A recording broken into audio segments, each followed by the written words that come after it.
कहानी प्राची की जुबानी। मैं उसे देख रही थी, मेरे बहन का पति जो फिर से मेरी करीब आने लगा।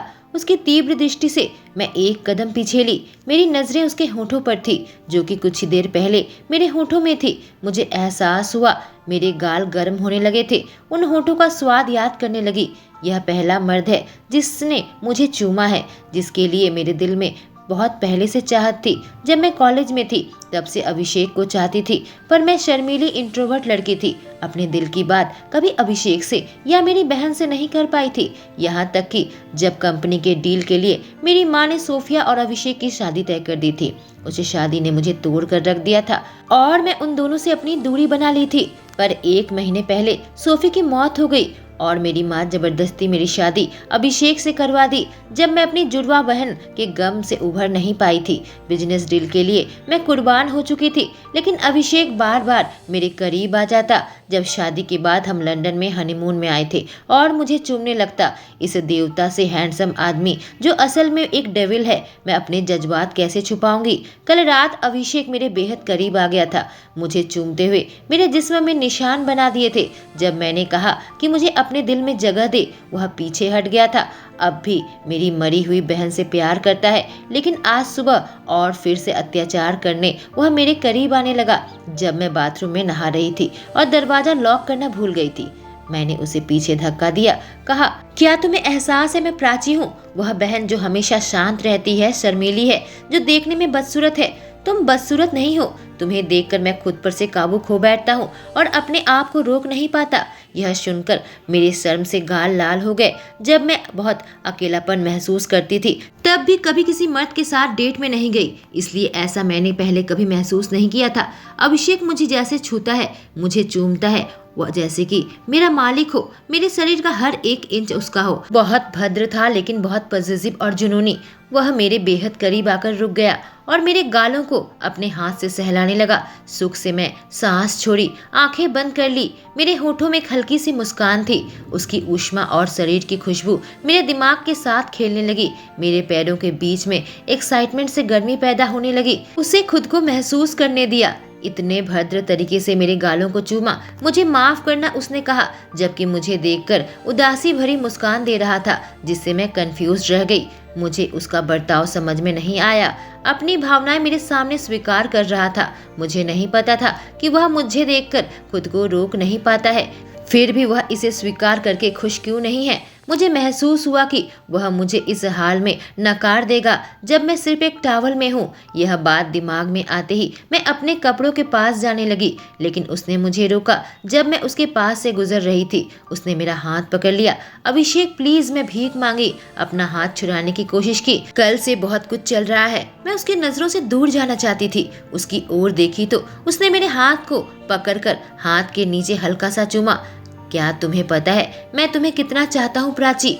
मुझे तुम्हारी कितनी जरूरत है? उसने पूछा और मैं ना में सिर हिलाया। उसके व्यवहार से मैं धीरे धीरे शांत होने लगी। काश मैं अभी तुम्हारे साथ हो सकता, पर नहीं हो सकता, उसने कहा। ऐसा लगने लगा मेरा दिल को फिर से कोई कुचलने लगा है। सच में बेहद दर्द हो रहा था, जो मेरी समझ से बाहर था। यह कहकर वो मेरे करीब क्यों आ रहा है जब मुझे नहीं चाहता? बस बहुत हो गया। क्या तुम यह बंद करोगी? वह अचानक से चीखा। क्या तुम्हें मुझसे कोई दिक्कत है? अपने जज्बातों को मुझसे छुपाना बंद करो, वह बोला। मैं बिना भाव के उसे देख रही थी। तुमसे बात करना बहुत मुश्किल है। तुम चीजों को खुद तक ही रखती हो।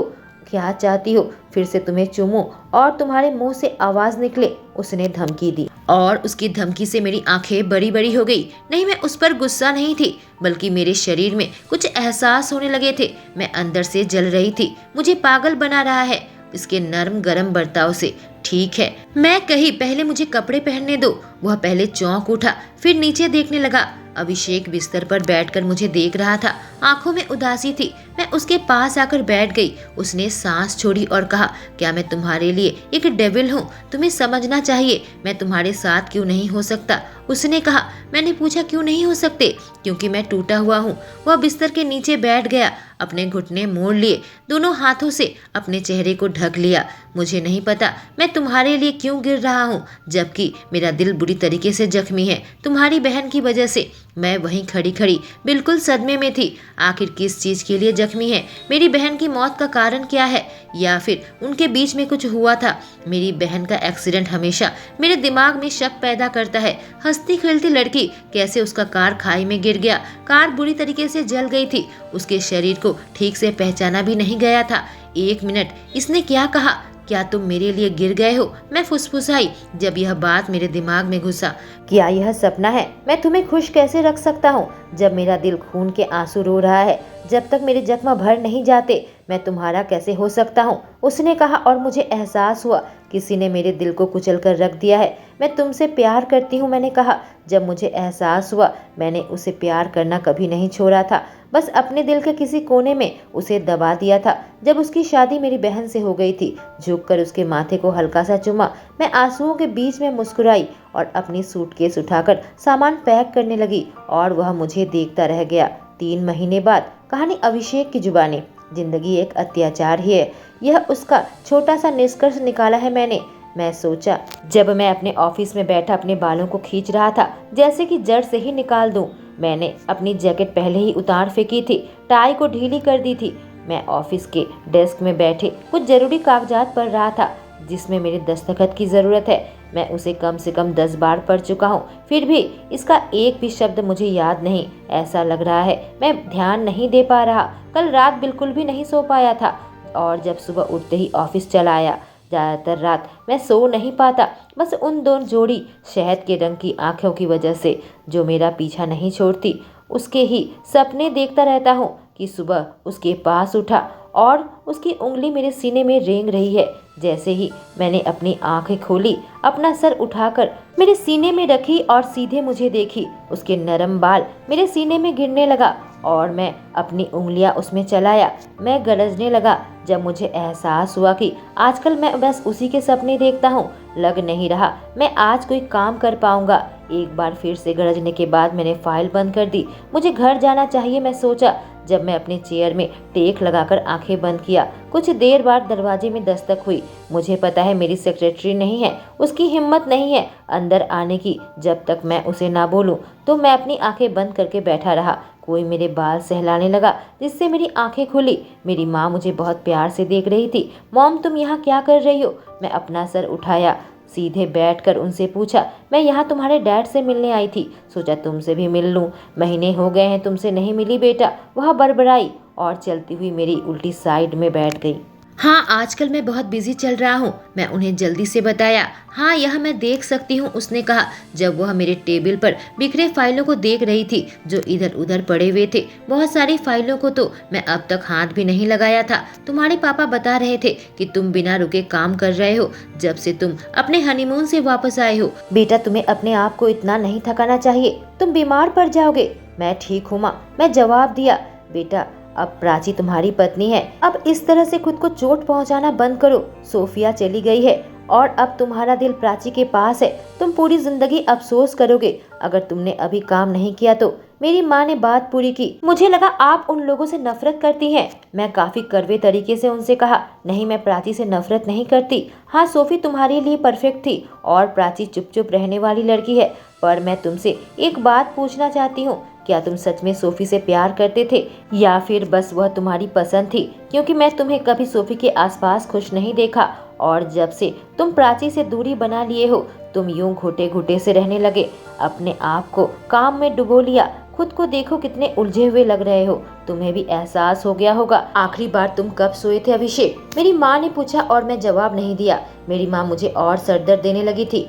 मैंने अपनी आंखें बंद कर लिया। घर जाओ अभिषेक, उन्होंने कहा और खड़े होकर जाने लगी। हमारी हनीमून में मैं प्राची से स्वीकार किया था कि मैं उसके लिए गिरने लगा हूँ, पर उसकी बहन और माँ ने मेरे साथ जो कुछ किया था, प्राची पर विश्वास नहीं कर सकता। भले ही वह बहुत मासूम दिखती है, भले ही उसने कहा कि वह मुझसे प्यार करती है, मुझे वक्त चाहिए था गम से निकलने के लिए, अपने दिल के जख्मों को भरने के लिए। मैं प्राची के सामने अपना दिल खोल कर रख दिया था। वह आखिरी किस, उसके आखिरी शब्द, क्या अब भी वह मुझसे प्यार करती है? मैं अपने सीने को रगड़ने लगा जहाँ बहुत ज्यादा दर्द हो रहा था। कहीं मैं उसे खो तो नहीं दूंगा। पूरे 1 हफ्ते हो गए हैं जब मेरी माँ ने मुझसे बात किया था और मैं खुद को और ज्यादा काम में उलझा लिया था। बहुत कम मैं घर जाता था। मुझे ऐसा लगने लगा था कि मैं पागल होने वाला हूँ, कि मैं अभी प्राची के साथ नहीं हूँ। मुझे पता है, मैं प्राची से कहा था मैं उसके साथ रहना चाहता हूँ जब मेरे जख्म भर जाएंगे, पर कुछ ज्यादा ही समय निकल गया। क्या मुझे प्राची से दूर रहना चाहिए ताकि वह अपनी जिंदगी में खुश रह सके? मैं कुछ पढ़ने पलट रहा था, तभी मेरा फोन आया। देखा तो मेरा दोस्त रायन था। उसका नाम देखकर मेरे चेहरे पर एक छोटी सी मुस्कान आ गई। उसे बहुत मिस करता हूँ। कागज को अलग रखकर मैंने फोन उठाया। हे दोस्त, क्या चल रहा है? आखिर इतना महत्वपूर्ण क्या है कि तुम मुझसे 1 मिनट भी नहीं मिल सकते?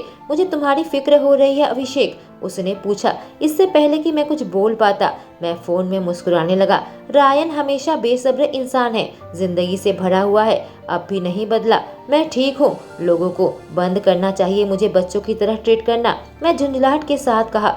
अब तुम बच्चों जैसा ही कर रहे हो तो लोग क्या करें? उसने कहा। क्या कोई वजह है तुम फोन कर रहे हो? मैंने पूछा।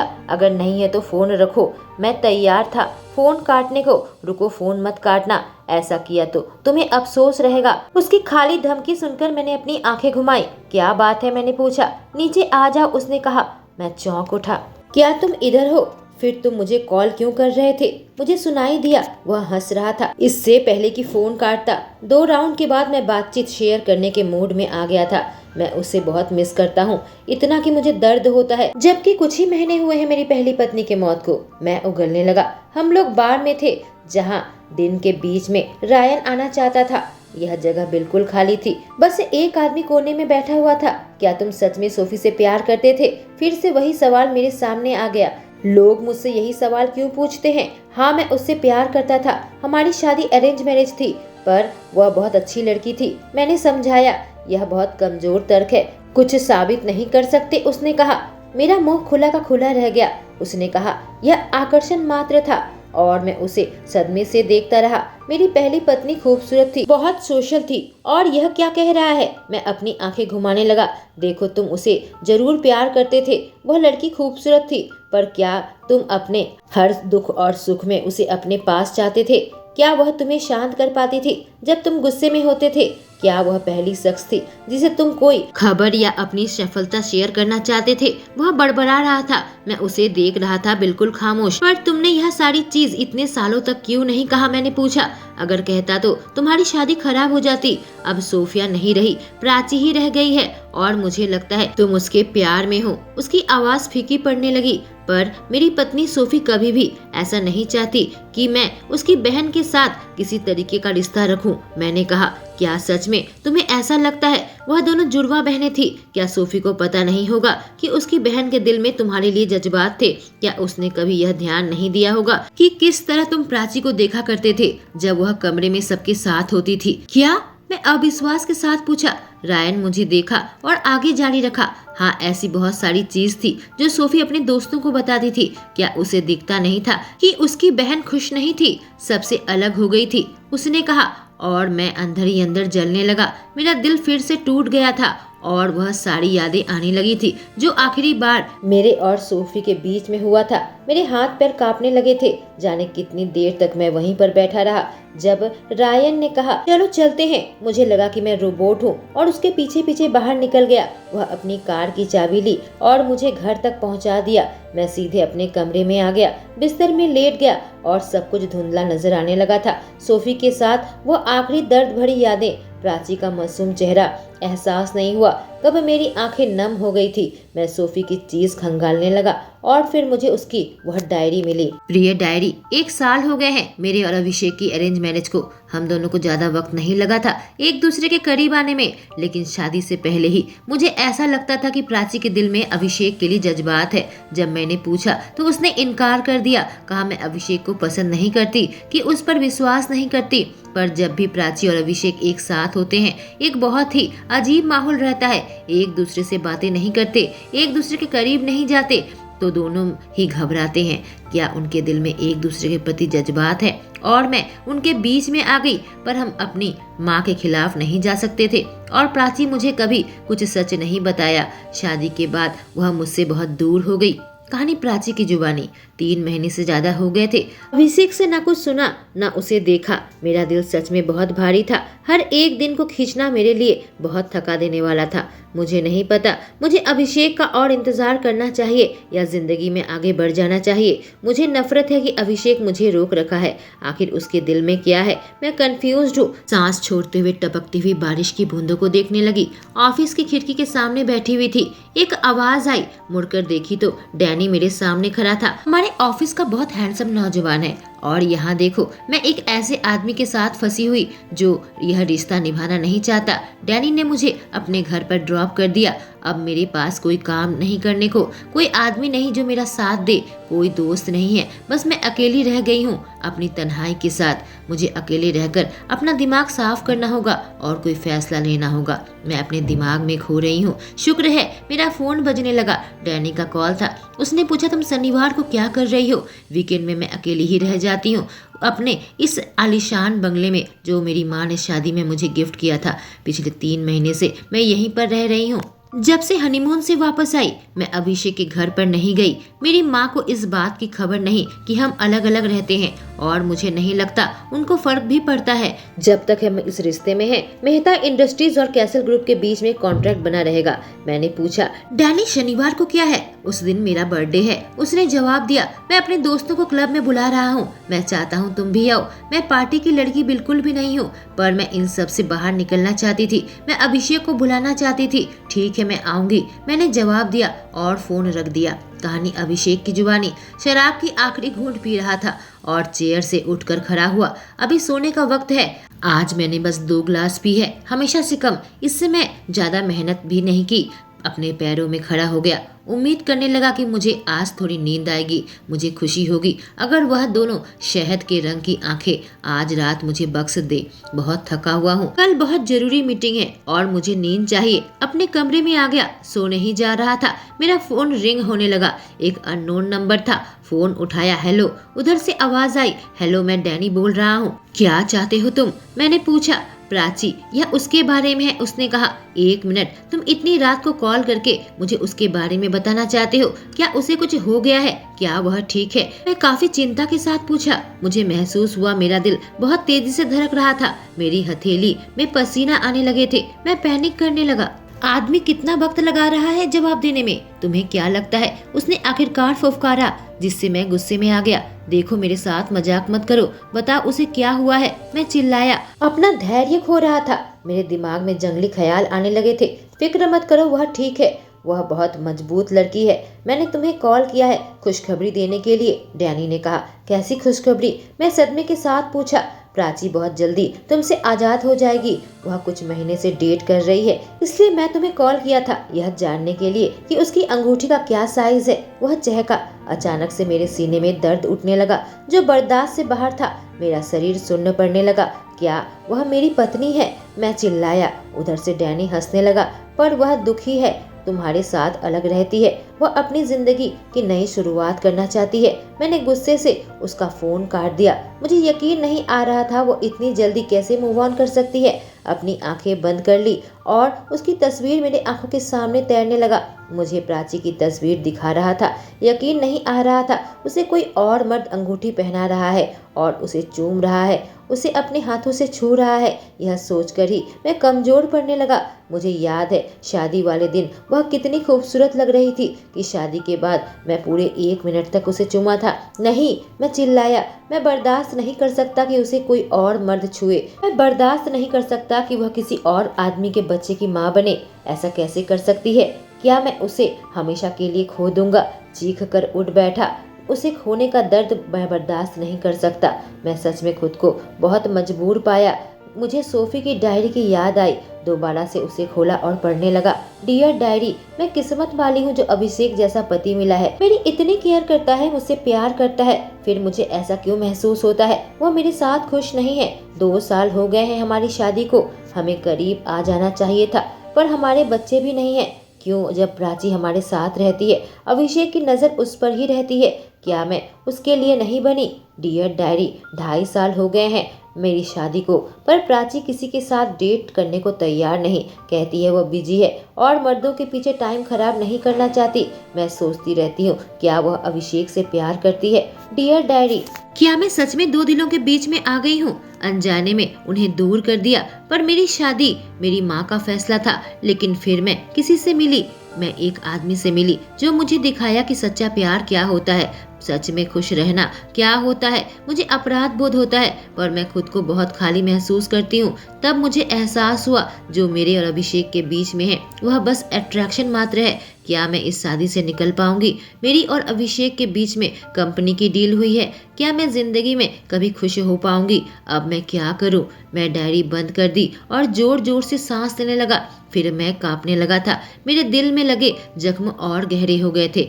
प्राची को खुश रहने का अधिकार है। मैं नहीं चाहता वह बस मुझसे दूर जाने के लिए कोई गलत फैसला ले, किसी गलत इंसान से डेट करे या शादी करे। मैं जाऊंगा, मैं उससे मिलने जाऊंगा। उसे खुश रहने का अधिकार है। कहानी प्राची की जुबानी। आज की शाम डैनी का बर्थडे था। मैं घर पर ही थी, तैयार हो रही थी। डैनी ने मुझसे कहा था कि मैं देर से ना आऊं, इसलिए मैं जल्दी से तैयार होना शुरू कर दी थी। लगभग हो चुका था। मैं एक लंबी सुरुचिपूर्ण काले कलर की गाउन पहनी थी, हाई नेकलाइन और स्लीवलेस ड्रेस। उसकी पीठ में भी शेप का कट था और थाई के सामने एक कट था जिससे मेरे पैर नजर आ रहे थे। इस ड्रेस में मैं खूबसूरत दिख रही थी और सेक्सी भी। मेरे चेहरे पर एक छोटी सी मुस्कान आ गई जब मैं आईने में देखी।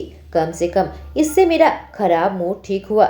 इतने दिनों तक मैं परवाह नहीं की कि मैं कैसे दिखती हूँ, बस एक आरामदायक कपड़े पहनती थी। कोई भी लड़की उत्साह खो सकती है कि वह कैसे दिखती है जब वह आदमी जिसे वह प्यार करती है उसमें कोई दिलचस्पी ना दिखाए। मैंने देखा मेरे गाल फूले हुए थे, आंखों में उदासी थी। जब मैं उदास होती हूँ मैं खाती हूँ, इसलिए मेरे गाल भर गए थे। मैं एक साधारण लड़की हूँ, मुझ में कुछ खूबी नहीं है, बस अमीर घर से ताल्लुक रखती हूँ। पर फिर भी शायद मैं कैसल ग्रुप के प्रेसिडेंट अभिषेक के लिए कम ही हूँ। सांस छोड़ी जब घर की घंटी बजी। आज डैनी का दिन है, हमेशा मेरे साथ रहा जब मैं हर दिन जूझ रही थी। मैं नहीं चाहती वह मेरी उदासी भरी आंखें देखे, वरना आज का दिन खराब हो जाएगा। मुझे खुश होना होगा। मैं अपने चेहरे पर एक बड़ी सी मुस्कान लाई, अपना मेकअप देखी। फिर से घंटी बजी। मैं जल्दी से अपनी हील्स पहन ली और सीढ़ियों से उतरने लगी। नहीं चाहती थी डेविड इंतजार करे, जो कि डैनी का ड्राइवर था, पर वह कभी डोर बेल नहीं बजाता, हमेशा मेरा इंतजार करता है। मुझे लगा शायद मैं बहुत देर हो गई हूँ, इसी वजह से वह बेल बजा रहा है। मैं दरवाजे के पास पहुंची। जब तीसरी बार बेल बजी मैंने खोला और कही मुझे माफ। बाकी शब्द मेरे गले में ही अटक कर रह गए थे जब मैंने देखा असल में दरवाजे के सामने कौन खड़ा था, जिससे मैं अपने ही जगह पर जम गई और मेरा मुंह खुला का खुला रह गया। कहानी अभिषेक की जुबानी। मैं बहुत ज्यादा घबराहट में था जब तक मैं प्राची के घर के बाहर पहुंचा। कार से उतरने से पहले शीशे में देखा। मैं बहुत ज्यादा उलझा हुआ तो नहीं। मैंने देखा कोई उसके घर के बाहर इंतजार कर रहा था, एक आदमी। जब तक मैं वहां पहुंचा उसने मुझे देखकर सर हिलाया। मैं आश्चर्यचकित रह गया, यह कौन है? क्या यह प्राची को लेने आया है? मेरी आंखें चौड़ी हो गई। जल्दी से अपने कदम चलाने लगा। क्या वह जाने को तैयार है? क्या वह मुझसे बात करने का इंतजार करेगी? वह आदमी फोन पर था और मैंने उसके दरवाजे की घंटी बजाई। मुझे प्राची के साथ वक्त चाहिए। मैं चाहता हूँ कि मैं उससे बात करूँ इससे पहले कि कोई उसे खींचकर मुझसे दूर करे। दोबारा से बेल बजाई। 1 मिनट। अब मैं सोच रहा हूँ मैं उसे क्या कहूँ। 3 महीने से मैंने उसे छोड़ दिया, यह कहने के बाद कि मैं उसके लिए गिर गया हूँ। एक बार भी ना फोन किया ना कोई मैसेज, बस उस जख्म के साथ था जो मेरी मरी हुई पत्नी ने मुझे दिए थे। उसे बताना पड़ेगा कि वह बहुत बड़ी गलती कर रही है। मैं नहीं चाहता कि वह मुझे छोड़कर किसी ऐसे के साथ जीवन व्यतीत करे जिससे वह प्यार नहीं करती। आदमी को देखा तो वह अपने कार के पास जाकर खड़ा था। मैं और हड़बड़ी में बेल बजाई। अचानक से दरवाजा खुला और मुझे उसकी मीठी आवाज सुनाई दी। जैसे मैं उसे देखा मैं उसे क्या कहूँगा, सब भाप बनकर उड़ गया। मैं सांस लेना ही भूल गया। उसका दृश्य आंखों से पीने लगा था। मैं खुद को वह आदमी महसूस करने लगा जो मरुभूमि में खड़ा है और प्यासा मर रहा है। फिर से उसकी आंखों में देखा जो मेरा पीछा करती है। मेरी नजर उसके होठों पर गई जो कि आधे वाक्य में खुले हुए थे। कितने लुभावने लग रहे थे कि मुझे मुश्किल होने लगी खुद को रोकने की। झुककर उसे चूम लूं। मैं उसकी खूबसूरती में इतना खो गया था कि मैंने देखा तक नहीं वो क्या पहनी है। एक बहुत ही गॉर्जियस काली ड्रेस पहनी हुई थी जिससे उसके फिगर और त्वचा साफ साफ मालूम पड़ रहा था। मेरे शरीर में खुजली होने लगी कि उसके खुले हुए कंधे को छूऊं। सेक्सी लग रही थी, बिल्कुल तैयार खड़ी थी अपने डेट के लिए। वह उसे प्रपोज करने वाला था। उसके करीब एक कदम बढ़ाया और मेरा दिल तेजी से धड़कने लगा, इस डर से कि वह नहीं जा सकती, जिससे वह अपने ख्यालों से बाहर आई और 2 कदम पीछे लिया। कहानी प्राची की जुबानी।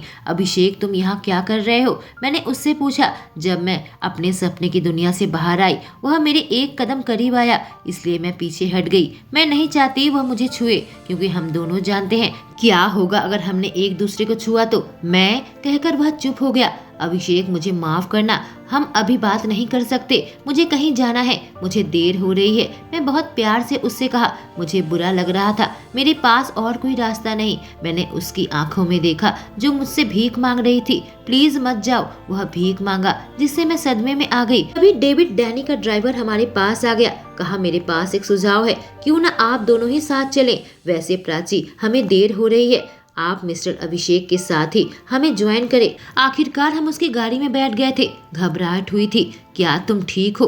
गहरी सेक्सी आवाज में वह बोला, जिसे सुनने के लिए पिछले 3 महीने से मैं तड़प रही थी। उसकी ओर देखी तो पिछले 3 महीने से मुझे भूल गया। वह अचानक मेरे दरवाजे पर क्यों है? क्या मैं पूछ सकता हूँ हम कहाँ जा रहे हैं? अजीब तरीके से पूछा। डैनी की बर्थडे पार्टी में हम क्लब जा रहे हैं, मैंने जवाब दिया और उसकी आंखें बड़ी बड़ी हो गई। आंखों में गुस्सा था, इससे मैं आश्चर्यचकित रह गई। मुझे बड़ा अजीब लग रहा था कि यह आखिर गुस्से में क्यों है।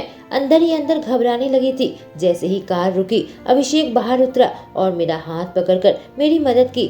जब पार्टी में पहुंचे, बहुत सारे लोग इकट्ठा थे। अचानक से अभिषेक डैनी के पास चला गया, आपस में कुछ बातें करने लगा और मैं एक कोने में खड़ी खड़ी आश्चर्यचकित होकर सब देख रही थी। मुझे मेरे सवाल का जवाब नहीं मिलेगा यहाँ खड़े खड़े, इसलिए मैं उनकी ओर जाने लगी। क्या तुमने मुझसे झूठ कहा, मुझे धोखा दिया ताकि मैं यहाँ पर आऊँ? तुमने कहा था प्राची की मंगनी है। काफी गुस्से से कहा। ओ, तो यह इसलिए आया है? मेरा दिल डूबने लगा। मुझे लगा था उसे एहसास हो गया है कि उसे मेरी जरूरत है।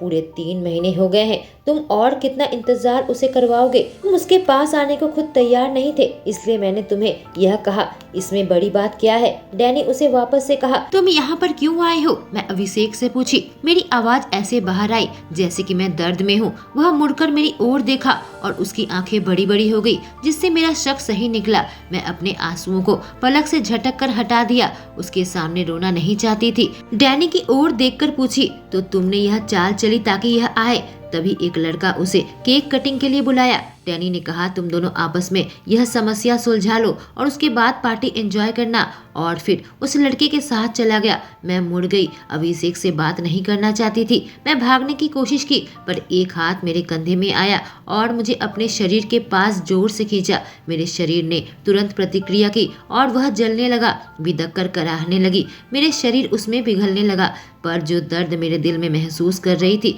उस वजह से लड़ रही थी और उसकी पकड़ से छूटने की कोशिश कर रही थी। वह झुक गया और मैं उसकी सांसों को महसूस करने लगी। मुझसे बात करो, वह फुसफुसाया। नहीं, मुझे नहीं करनी। आने दो मुझे, मैं वापस से कही। तुम चले जाओ, तुम बस मेरी एंगेजमेंट पार्टी सेलिब्रेट करने आए थे। खुद पर दया आने लगी मुझे।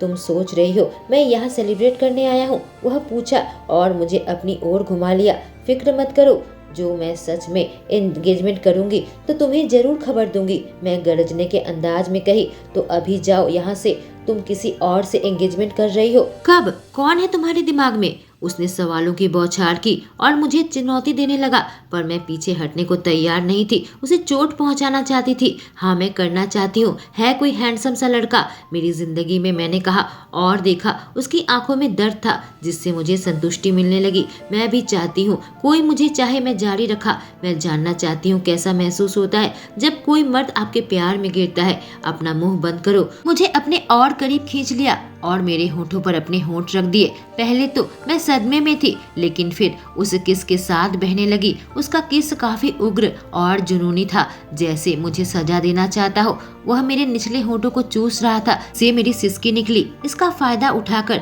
उसने अपनी जीभ मेरे मुंह के अंदर डाल दी। अब मैं कुछ नहीं सोच सकती, सांस नहीं ले सकती, बस महसूस कर सकती हूँ उस जुनून को जो मेरे शरीर में फैलने लगा था। मुझे महसूस हुआ वो गरजने लगा। संतुष्ट नहीं था, मुझे और करीब खींचा और किस को गहरी कर दी। पैरों के बीच में गीला महसूस करने लगी। मेरे पैर कमजोर पड़ गए थे। अगर वह मुझे पकड़ा हुआ नहीं होता तो मैं टूट कर बिखर जाती। मुझे नहीं पता था एक किस से इतना असर हो सकता है। उसने मुझे कहीं और छुआ तक नहीं था। एक और सिसकी निकली, अचानक से पीछे हटा और मैं ठंड महसूस करने लगी। आखिर इसने क्या किया? मेरे गाल लाल हो गए थे। मेरे हाथ पकड़कर मुझे खींचकर कहीं ले जाने लगा। दरवाजा खोला और मुझे बाहर निकाला।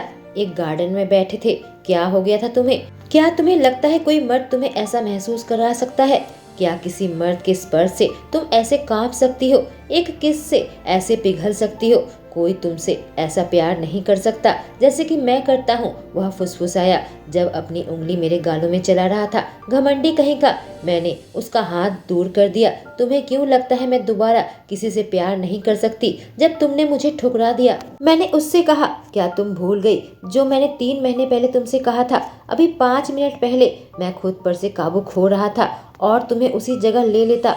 तुम कह रही हो कि मैं तुम्हारे लिए कुछ महसूस नहीं करता। मुझे एहसास हुआ हमेशा किस की शुरुआत वही करता है। मैं तुम्हें कहा था मैं तुम्हारे लिए गिर रहा हूँ। इससे पहले हनीमून से वापस आता मुझे नहीं पता था कि मैं हमेशा से तुम्हें चाहता था और सोफी ने भी यह बात महसूस की थी। यह क्या कह रहा है? वह 2.5 साल से मेरी बहन के साथ था। सोफी को एहसास हो गया था कि हमारे रिश्ते में वह बात नहीं है। उसे कोई और पसंद आ गया था। उसके एक्सीडेंट से पहले हमारे बीच में बहुत झगड़ा हुआ था जब मैं उसे किसी और मर्द के साथ बिस्तर में देख लिया था। उसे भला बुरा कहा था। गुस्से से गाड़ी लेकर निकल गई थी जिस वजह से उसका एक्सीडेंट हुआ।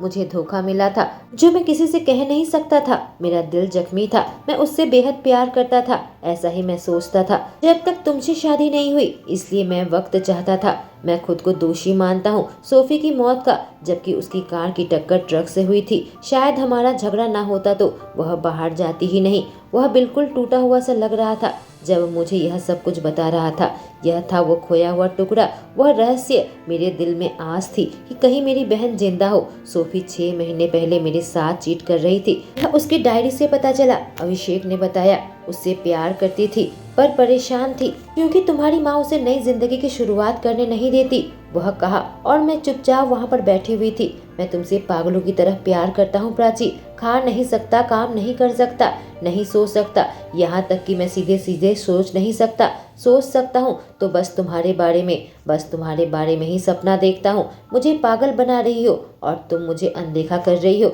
जब मैं तुमसे कहा मैं तुमसे प्यार करता हूँ। तुम मुझसे प्यार करते हो? मैं आखिरकार पूछी। हाँ, वह गरजा। और नहीं ले सकता। उसने अपना सर मेरे कंधे पर रख दिया और रोने लगा। मेरी आंखों में आंसू भर आए थे। अपने अंदर का दर्द निकालने लगा। अभिषेक को इतना टूटा हुआ मैंने कभी नहीं देखा था। मैंने उसे मजबूती से थाम लिया था। आखिरकार जब वह शांत हुआ, मुझसे पूछा, क्या तुम मेरे साथ वापस से जिंदगी शुरू करना चाहोगी? मैंने कहा, मुझे बहुत डर लग रहा है। उसने कहा, मुझे भी। मैंने पूछा, तुम्हें डर क्यों लग रहा है? तुम्हें खोने का डर लग रहा है? उसने कहा, तुम मेरी जिंदगी हो प्राची। मैं नहीं जानता तुम्हारे बिना जिंदगी कैसे गुजारूंगा। हम दोनों फिर से किस करने लगे। किस के बीच में कही आई लव यू। बीच में रुका। क्या कहा तुमने? मैं तुमसे प्यार करती हूँ। क्या इसका मतलब यह है तुम मुझे स्वीकार कर रही हो? मैं बस अपना सिर हिलाया। आखिरकार वह रिलैक्स हो गया। I love you Prachi. और उसी के साथ हम दोनों एक हो गए। हमारे तन मन एक हो गए और मुझे वह खुशियाँ मिली जिसकी मैंने कभी कल्पना तक नहीं की थी। और अब मैं वह डरी सहमी लड़की नहीं थी। अभिषेक मुझे अपने प्यार में मजबूत बना दिया। दोस्तों, इस कहानी के पहले 2 रोमांटिक एपिसोड्स मैं कमेंट सेक्शन में पिन कर दूंगी। आप चाहे तो वहां से जाकर सुन सकते हैं। इसी के साथ ये कहानी खत्म होती है। कैसी लगी कमेंट करके जरूर बताएं। Thank you.